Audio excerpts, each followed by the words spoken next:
hay detalles de las capacidades de la primera brigada acorazada Coraceros y brigada Rancagua, ambas ubicadas en Arica. O sea que mencionan la maquinaria de guerra que tendría Chile en la frontera. ¿Esto es para preocuparse o no? A tener fuerzas armadas que estén bien preparadas en una cantidad y capacidad acorde al barrio. No puede ser lo mismo que tiene el vecino, tiene que estar un poquito más arriba, porque si no, no disuades. Ahora, ojo, que Rusia teniendo mucho más, mira lo que está pasando hoy día con Ucrania, que sí efectivamente ha recibido apoyo internacional, armamento ultramoderno, todo lo que tú quieras.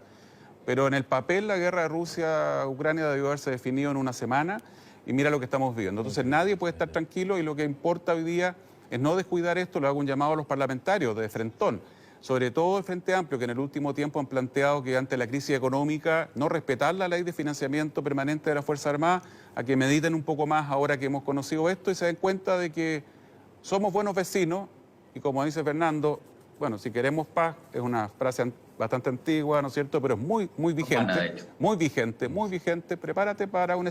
Bueno, primero sabemos de qué están los planes. Yo no puedo decir si conocemos esto u otro.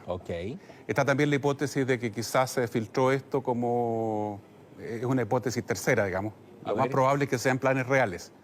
Pero no se descarta la posibilidad de que son planes que no son efectivamente los actualizados a 2019-2020, como ahí dice, y que por lo tanto sirven para distraer un poco al adversario. O sea, ¿se puede buscar eso? ¿Se podría entender? Está dentro de la hipótesis, sí, por supuesto. Ayer hablé con varios mandos y ahí está dentro de la hipótesis. Ahora, sabemos que están los planes.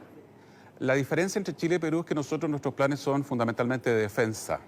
En el Perú se enseña a los niños desde los 5 o 6 años de que Chile es el enemigo al que hay que atacar para recuperar, ¿cierto?, lo que les robamos, les quitamos. Esto es hasta la región de Tarapacá. Ha habido un militarismo con actitud chauvinista muy fuerte en los últimos 100 años.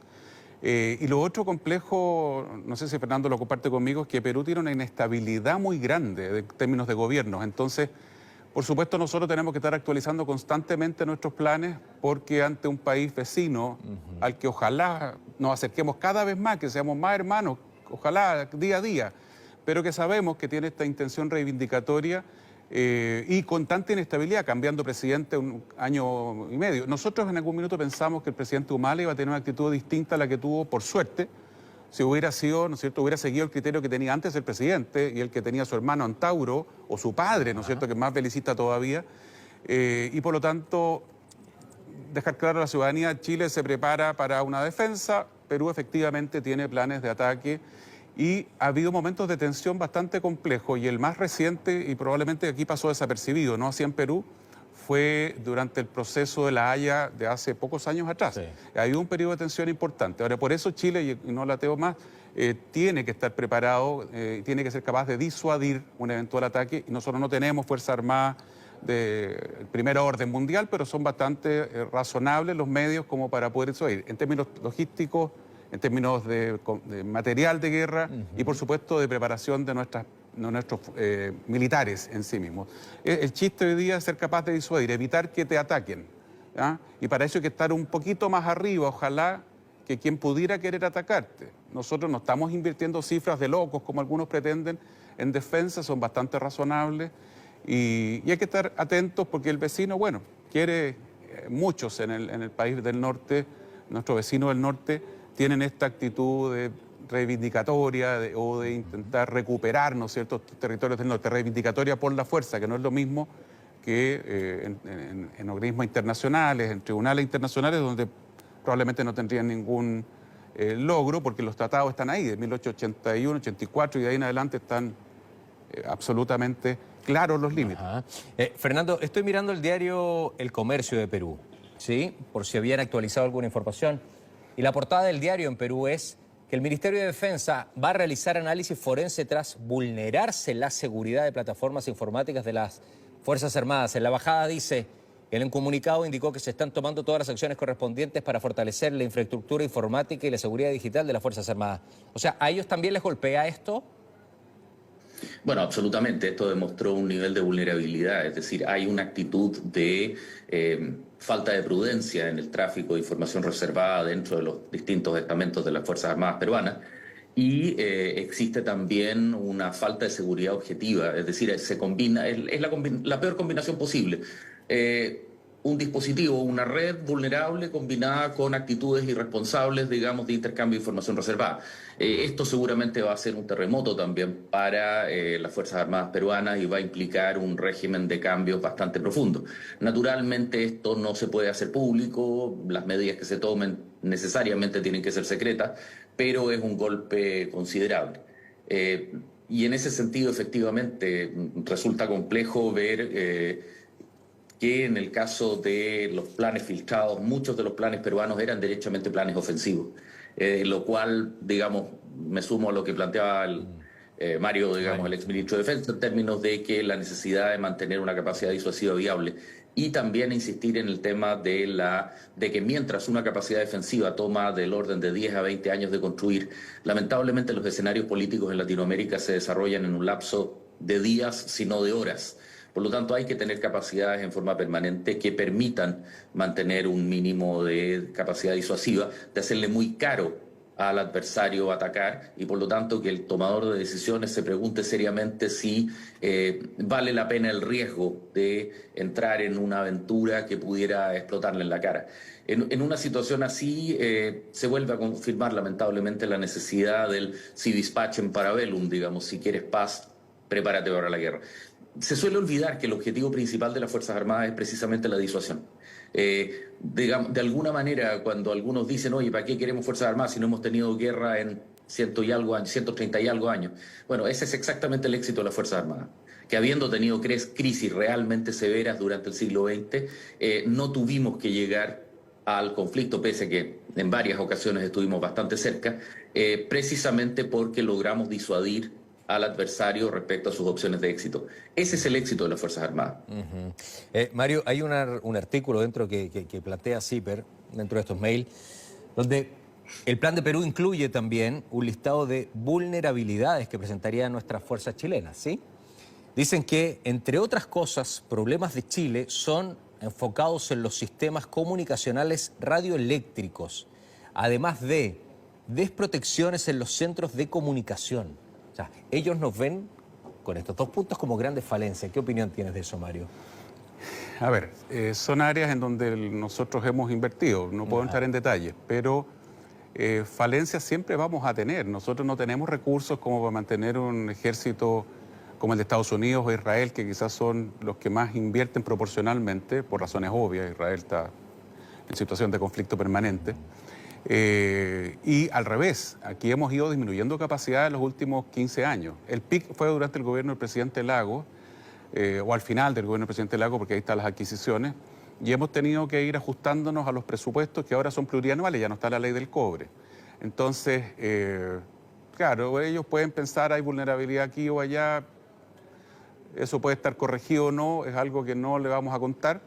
Pero sí, siempre tenemos que estar trabajando en mejorar nuestras capacidades, porque además de eso, avanza la tecnología muy rápido. Muy rápido. Hoy día las medidas electrónicas que usa un avión, medida y contramedida, pueden estar compradas hace un año y estar ya está obsoleta el próximo año. Y no estamos hablando de tecnología tan cara. O sea, Colombia, por ejemplo, ha invertido en sus aeronaves de combate que no son modernas, tremendos presupuestos no tremendos, lo necesario en esta área, que es muy sensible. Chile tiene que mantener lo que tiene en buenas condiciones y con su gente bien entrenada, bien capacitada. Ahora, respecto de la Brigada Corazero o el Rancagua, la mayoría de la información es fuente abierta en todo caso. Nosotros, y en eso Fernando concordará conmigo, la mayoría de esta información es fuente abierta, está en los libros blancos, está en los libros en los intercambios. ¿Eso qué quiere decir? ¿Que te tranquiliza? ¿Que no es algo tan inclusivo? Es que no es necesario recurrir a un espía para saber cuántos Leopard 2 tenemos. Lo que sí el espía va a querer saber cuántos están en condiciones, cuántos tienen el equipo de visión nocturna funcionando. Ese es el detalle en el que se mete después el que quiere conseguir más información. Pero, vuelvo a insistir, tenemos Fuerzas Armadas en condiciones de hacer difícil un ataque. Tenemos que preocuparnos de ellas. Yo a todos estos buenistas que permanentemente dicen ojalá no tuviéramos más Fuerzas Armadas. Mira, Costa Rica dijo no tengo más Fuerza Armada, Nicaragua lo invadió y hoy día no sabe qué hacer Nicaragua, o sea, Costa Rica, y nadie lo ayuda. Nosotros tenemos un vecino en el norte que ojalá llegáramos a terminar y dejar atrás el tema de la guerra del Pacífico, pero para eso falta mucho.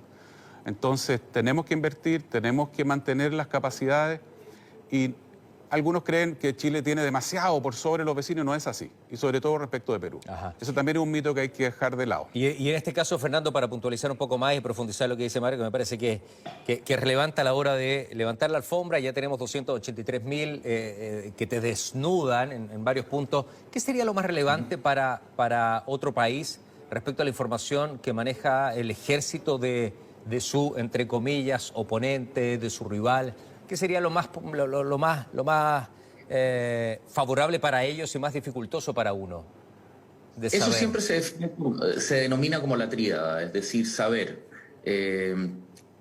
disponibilidad de medios, instrucción del personal, entrenamiento del personal.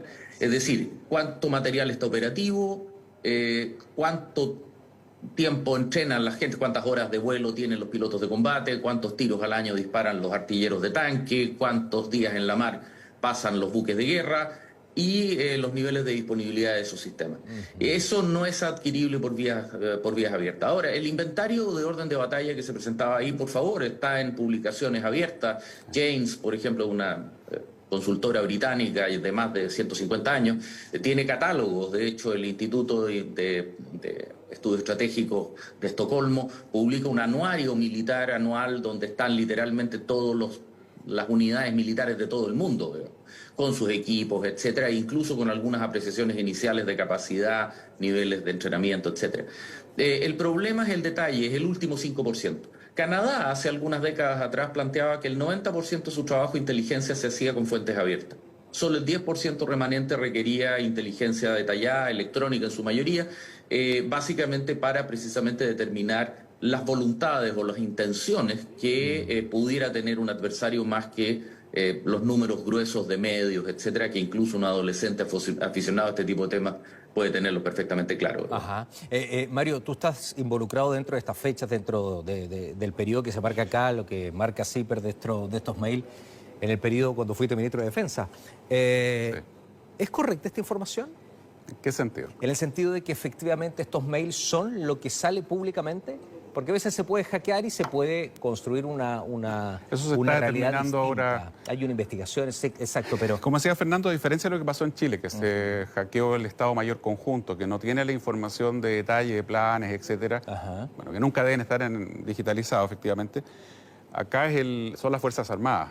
Escenario